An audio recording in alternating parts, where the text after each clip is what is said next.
ಅದಕ್ಕೆ ನಾನು ಸಭಾಪತಿ ಸ್ಥಾನದ ಕೆಳಗಿಳಿದ ಸ್ವಲ್ಪ ನೋವಾಗಿತ್ತು. ನೀವು ಬಂದ್ರಿ ಮತ್ತು ನಮ್ಮ ಜಿಲ್ಲೆಯವರು ಬಂದು ಅಂತೇಳಿ ಸಮಾಧಾನ ಆಯಿತು. ಅದಕ್ಕೆ ನಾನು ನಿಮಗೆ ಅಭಿನಂದನೆ ಸಲ್ಲಿಸ್ತೀನಿ.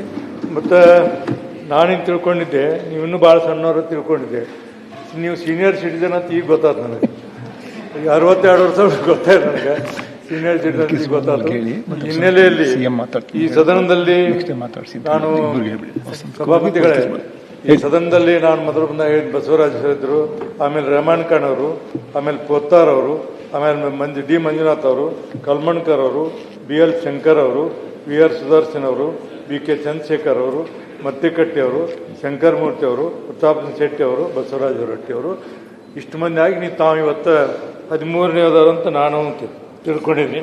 ತಾವು ಅಲ್ಲಿ ಚೀಫ್ ವಿಪ್ ಆಗಿ ಕುಂತಾಗ ನಾನು ಸಭಾಪತಿ ಆದಾಗ ಈ ಕಡೆ ಕೇಳಿ ಸ್ವಲ್ಪ ಕೇಳ್ತಾ ಇತ್ತು ಸರ್, ನಾನು ಕೇಳ್ತಾ ಇತ್ತು ಸರ್ ಮೈಕಲ್ಲಿ ನನ್ನ ಕಡೆ ನೋಡಿ. ಸಭಾಪತಿ ಆದಾಗ ಚೀಫ್ ವಿಪ್ ಆದಾಗ ಪ್ರತಿಯೊಂದಕ್ಕೂ ನಿಮ್ಮನ್ನು ನಾನು ಸೊನ್ನೆ ಮಾಡಿ ಚೀಟಿ ಕಳಿಸಿ ಈ ಥರ ಅಂತ ಕೇಳ್ತಿದ್ದೆ.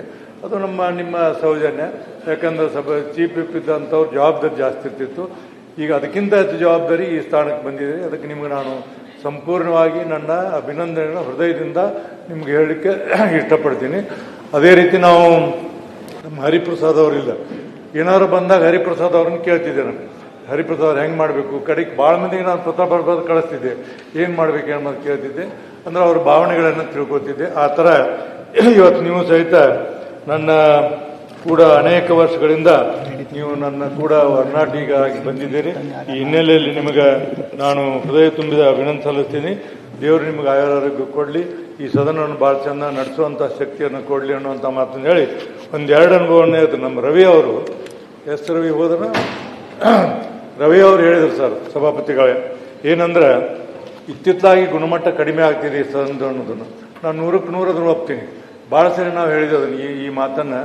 ಇದು ಇವತ್ತಿನ ಗುಣಮಟ್ಟ ಕಡಿಮೆ ಆಗ್ತಿದ್ದೀವಿ ಸದನದಲ್ಲಿ ಅನ್ನೋದನ್ನು ನಾವೆಲ್ಲ ಒಪ್ಕೊಳ್ಬೇಕಾಗ್ತದೆ.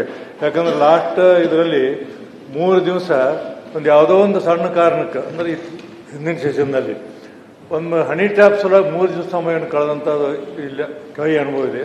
ಹಂಗಾಗಬಾರ್ದು. ನಾವೆಲ್ಲರೂ ನಿಮಗೆ ಸಹಕಾರ ಕೊಡ್ತೀವಿ. ಸದನವನ್ನು ಉತ್ತಮವಾದಂಥ ರೀತಿ ನಡೆಸಿ ಎಷ್ಟೇ ಸಮಯ ಆಗಲಿ ಎಲ್ಲರಿಗೂ ಸಹಿತ ತಾವು ಸಮಯ ಕೊಡ್ತೀರಿ ಮತ್ತು ಸದನವನ್ನು ಸರಿಯಾಗಿ ನಡುತ್ತೀರಿ ಅನ್ನುವಂಥ ಸಂಪೂರ್ಣವಂಥ ಭರವಸೆ ನನಗಿದೆ. ಈ ಹಿನ್ನೆಲೆಯಲ್ಲಿ ನಾನು ಬಂದಾಗ ಇಲ್ಲಿ S ವೆಂಕಟರಾಮನ್ ಅಂತಿದ್ರು, ಒಬ್ಬರು ಲೇಬರ್ ಲೀಡರು.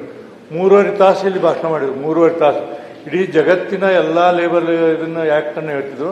ಮತ್ತು ಆಮೇಲೆ ರಾಜಗೋಪಾಲ್ ಅಂತ ತಿಳ್ಕೊಂಡು ಹೇಳಿ ಈ ಕಪಾಲಿಟಿ ಹಾಕಿದ ಮಾಲಕರು, ಕಪಾಲಿಟಿ ಹಾಕಿದ ಮಾಲಕರಾದರೂ ಜನರ ಬಗ್ಗೆ ಮಾತಾಡ್ತಿದ್ರು.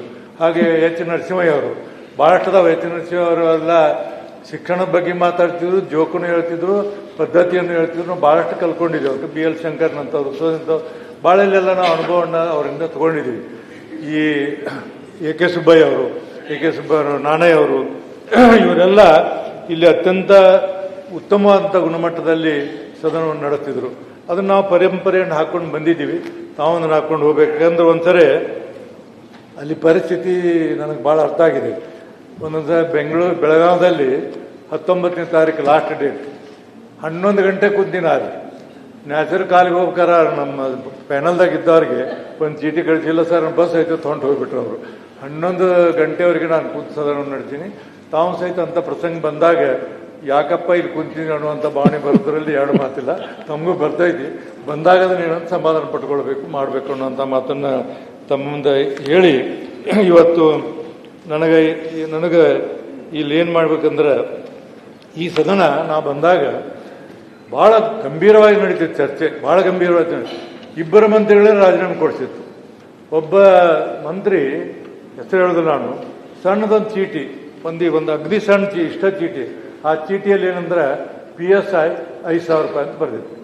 PSI 5,000 ಬರೆದು ಒಂದು AK ಸುಬ್ಬಯ್ಯ ಹಿಡ್ಕೊಂಡು PSI ಸಲುವಾಗಿ 5,000 ರೂಪಾಯಿ ಲಂಚ ತಗೊಂಡಾರ ಅಂತ ತಿಳ್ಕೊಂಡು ಹೇಳಿ ಚರ್ಚೆ ಆಗಿ ಗುಂಡೂರಾವ್ರು ಎಷ್ಟು ಹೇಳಿದ್ರು, ಕೈ ಮುಗಿದು ಹೇಳಿದ್ರು ಸಹಿತ ಇವ್ರು ಯಾರು ಕೇಳಿಲ್ಲ, ರಾಜೀನಾಮೆ ಕೊಡಿಸುವಂಥ ಪರಿಸ್ಥಿತಿ ನಿರ್ಮಾಣ. ಇನ್ನೊಬ್ಬರು ಇದೇ ಥರ ಮಾಡಿದ್ರು, ಯಾರನ್ನೂ ಹೊಡೆದಿದ್ರು. ಅವ್ರನ್ನ ಇಬ್ಬರು ಮಂತ್ರಿಗಳನ್ನ ರಾಜೀನಾಮೆ ಕೊಡಿಸುವಂಥ ಸದನ. ಅಂದ್ರೆ ಅಷ್ಟು ಸರಿ ಹೇಳೋದು ಬೇಡ ಅಂತ, ಅಷ್ಟು ಸದನ ಇಲ್ಲಿ ಭಾಳ ಉತ್ತಮವಾದಂಥ ರೀತಿಯಲ್ಲಿ ನಡ್ಕೊಂಡು ಬಂದಂಥ ಪರಿಸ್ಥಿತಿ. ಇವತ್ತು ಕಾಲ ಬದಲಾಗಿದೆ, ಜನ ಬದಲಾಗ್ಯಾರ, ಹೊಸದಾಗಿ ಆರಿಸಿ ಬರ್ತಾರ. ಅವರೆಲ್ಲರೂ ಏನಂದ್ರೆ ಈ ರೀತಿ ನಾವು ಅದನ್ನು ಈ ಸದನದ ಪರಂಪರೆಯನ್ನು ಮುಂದುವರಿಸಿಕೊಂಡು ಹೋಗ್ಬೇಕನ್ನುವಂಥ ಮಾತನ್ನು ನಾನು ಇಲ್ಲಿ ಹೇಳಿ ತಮಗೆ ಬಹಳ ವಿಚಾರವನ್ನು ಹೇಳುವುದೇನೆಂದ್ರೆ ಈ ಗುಣಮಟ್ಟದ ಚರ್ಚೆಗಳಾಗಲಿಕ್ಕೆ ತಾವು ಸ್ವಲ್ಪ ಹೆಚ್ಚು ಸಮಯವನ್ನು ಕಳಿಬೇಕಾಗ್ತಿದೆ, ತೊಂದರೆ ಆಗ್ತಿದೆ. ಆದರೂ ಸಹಿತ ಸಮಯವನ್ನು ಕಳೆದು ಈ ಸದನದ ಗಣತಿ ಗೌರವವನ್ನು ನಾವು ನೀವು ಕೂಡಿ ಮತ್ತಿದನ್ನು ಎತ್ತರಿಸೋಣ ಅನ್ನುವಂಥ ಮಾತನ್ನು ಹೇಳಿ ನನ್ನ ಮಾತು ಮುಗಿಸೋಕ್ಕಿಂತ ಪೂರ್ವದಲ್ಲಿ ಬಸವರಾಜ ರೆಡ್ಡಿ ಅವರು ಒಂದು ಮಾತನ್ನು ಹೇಳಿದ್ರು, ಯಾಕೋ ಹಿಂಗೆ ಕೂತ್ಕೊಂಡಿರಿ ಅಂತ. ನಾನು ಹಂಗೆ ಕೂತ್ಕೊಂಡಿರ್ತೀನಿ. ನಾನು ಒಮ್ಮೆ ಯಾವನೋ ಹುಡುಗ ಡಿಸ್ಟಿಂಕ್ಷನ್ ಮಾಡಿದಂತ ಹೋಗಿರ್ತಾನೆ, ಅಲ್ಲೇ ಕುಂತಿರ್ತಾನೆ, ಡಿಸ್ಟಿಂಕ್ಷನ್ ಮಾಡ ಹೋಗಿರ್ತಾನೆ, ಯಾವುದೋ ಒಂದು ಸಬ್ಜೆಕ್ಟ್ ಫೇಲ್ ಆಗಿಬಿಡ್ತಾನೆ, ಅವಾಗ ಅವ್ನು ಭಾಳ ನೋವಾಗ್ತದೆ, ಅವಾಗ ಹಿಂಗೆ ಕೂತ್ಕೊಂಡಿರ್ತಾನೆ. ಹಂಗಾಗಿದೆ ಮತ್ತೇನಿಲ್ಲ, ಬೇರೆ ಏನಿಲ್ಲ. ಬರ್ತಾ ಬರ್ತಾ ಅದನ್ನು ಅಲ್ಲ, ಅದು ಹೇಳ್ತೀನಿ ನಿಮಗೆ. ಇಲ್ಲ ಇರಲಿಲ್ಲ, ಇರಲಿ. ನಾನು ಒಂದು ಮಾತನ್ನು ಹೇಳ್ತೀನಿ ತಾವು ಹೇಳಿದ್ದಕ್ಕೆ. 1964 ಒಲಿಂಪಿಕ್ ನಡೆದಿತ್ತು. ಒಲಿಂಪಿಕ್ ಬಿಲ್ ಟಾಮಿ ಅನ್ನೋ ಒಬ್ಬ ಸೋತು ಬಿಟ್ಟ. ನೆಕ್ಸ್ಟ್ ಡೇ ಅವ್ನು ಗ್ರೌಂಡ್ನಾಗ ಪ್ರಾಕ್ಟೀಸ್ ಮಾಡ್ತಿದ್ದ. ಜನ ಎಲ್ಲ ಅವ್ನು ಹಾಸಿ ಮಾಡಿ bill Tommy yesterday Olympic over ಅಂತ ಹೇಳಿದರು. ನಕ್ಕೋದ ಜೋಕ್ ಮಾಡ್ಕೊಂಡು ಹೋದ್ರು. ಅವಾಗ ಅವನೇನು ಹೇಳಿದ, I am practising for 1968 Olympics ಅಂತ ಹೇಳಿದ. ಹಾಗೆ ನಾನು ಸಹಿತ ನಿಮ್ಮ ಮಾತು ಹೇಳ್ತೀನಿ. ಇವತ್ತು ನೀವು ನನಗೆ ಏನಂದ್ರೆ ಹೇಳಿದಿರಿ, ನಾನು ಇದನ್ನು ಚಾಲೆಂಜ್ ತಗೊಂಡು ಖಂಡಿತವಾಗಿ ಬರುವಂಥ ದಿನಮಾನಗಳಲ್ಲಿ ಅತ್ಯಂತ ಶ್ರೇಷ್ಠವಾದಂಥ ಉನ್ನತ ಮಟ್ಟದಲ್ಲಿ ಚುನಾವಣೆ ಎದುರಿಸಿ ಆರಿಸಿ ಬರ್ತೀನಿ ಅನ್ನುವಂಥ ಮಾತನ್ನು ನಿಮ್ಮ ಹೇಳಲಿಕ್ಕೆ ಇಷ್ಟಪಡ್ತೀನಿ. ನಾನು ಅವರಿಗೆ ಅದಕ್ಕೆ ನಾವು ಯಾವಾಗಲೂ ಹೇಳಿದ್ದೀನಿ, ಗುಡ್ಡಪ್ಪನವ್ರು ಹೇಳಿದ್ದಾರೆ, ನಿಮಿಷದಿಂದ ನಿಮಿಷಕ್ಕೆ, ದಿವಸದಿಂದ ದಿವಸಕ್ಕೆ, ನಿಮಿಷದಿಂದ ನಿಮಿಷಕ್ಕೆ, ದಿವಸದಿಂದ ಭವಿಷ್ಯವಾಚಿ ಚಿಂತಿಸದೆ ಬದುಕಲು ನುಗ್ಗುವುದು. ವಿವರಗಳ ಜೋಡಿಸುವ ಯಜಮಾನ ಬೇರೆಯವರು ಸವಿಸುನಿಗೆ ಜನ್ಮವನ್ನು ಮುನ್ಕೊಳ್ತೀನಿ ಮಾಡಿ ತುಂಬ ಮಾಡೋದು. ಒಟ್ಟಾರೆ ಏನಾಗುತ್ತೆ, ಸಹಜವಾಗಿ ಆಗ್ತಿದೆ ಮನುಷ್ಯನಿಗೆ. ತಾವು ಉನ್ನತ ಶಿಕ್ಷಣ ಸಚಿವರಾಗಿರಿ. ನಾವು ಕೊಪ್ಪಳದಿಂದ ಬರಬೇಕಾದ್ರೆ ನಿಮ್ಮ ಕಾಲೇಜುಗಳನ್ನು ನೋಡಿದ್ರೆ ಸರ್ಕಾರಿ ಕಾಲೇಜು ಅನ್ನೋಂಗಿಲ್ಲ, ಅಷ್ಟೊಂದು ಉತ್ತಮವಾದಂಥ ಕೆಲಸ ಮಾಡಿದಾಗ ಸೆಕೆಂಡ್ ಟೈಮ್ ನಿಮ್ಮನ್ನು ಸೋಲಿಸಿದ ಜನ. ಯಾಕಂದ್ರೆ ಇವತ್ತಿನ ದಿನಮಾನಗಳಲ್ಲಿ ಕೆಲಸಕ್ಕೆ ಗೌರವಕ್ಕೆ ಭಾಳ ಕಡಿಮೆ ಆಗಿದೆ ಇವತ್ತು ಎಲ್ಲ ಫೀಲ್ಡ್ನಲ್ಲಿ. ಅದು ಆಗಬಾರ್ದು. ಒಟ್ಟು ಈ ಸದನದಲ್ಲಿ ತಾವೆಲ್ಲರೂ ಅದಿರಿ, ಮತ್ತೆಲ್ಲ ಉತ್ತಮವಾದಂಥ ಕೆಲಸವನ್ನು ಮಾಡಲಿಕ್ಕೆ ಎಲ್ಲ ಸಚಿವರು ಬಂದಿರಿ. ನಾವೆಲ್ಲರೂ ಕೂಡಿ ಈ ರಾಜ್ಯದ ಅಭಿವೃದ್ಧಿಗೆ ಪ್ರಾಮಾಣಿಕ ಪ್ರಯತ್ನವನ್ನು ಮಾಡೋಣ ಅನ್ನುವಂಥ ಮಾತನ್ನು ಹೇಳಿ ಈ ಸದನದಲ್ಲಿ ತಾವು ಸಭಾಪತಿಯಾಗಿ ಕುಂತಿದ್ದೀರಿ. ಹೇಳಿ ನಾನು ನೀವಿನ್ನೂ ಭಾಳ ಸಣ್ಣವರು ತಿಳ್ಕೊಂಡಿದ್ದು. ನಾನು ಈಗ ನೋಡಿ ನೀವು ಸೀನಿಯರ್ ಸಿಟಿಜನ್ ಅಂತ ಈಗ ಗೊತ್ತಾದ ನನಗೆ. ಅದಕ್ಕೆ ನಾವೇನು ಹೇಳುವಂಥ ಅವಶ್ಯಕತೆ ಇಲ್ಲ.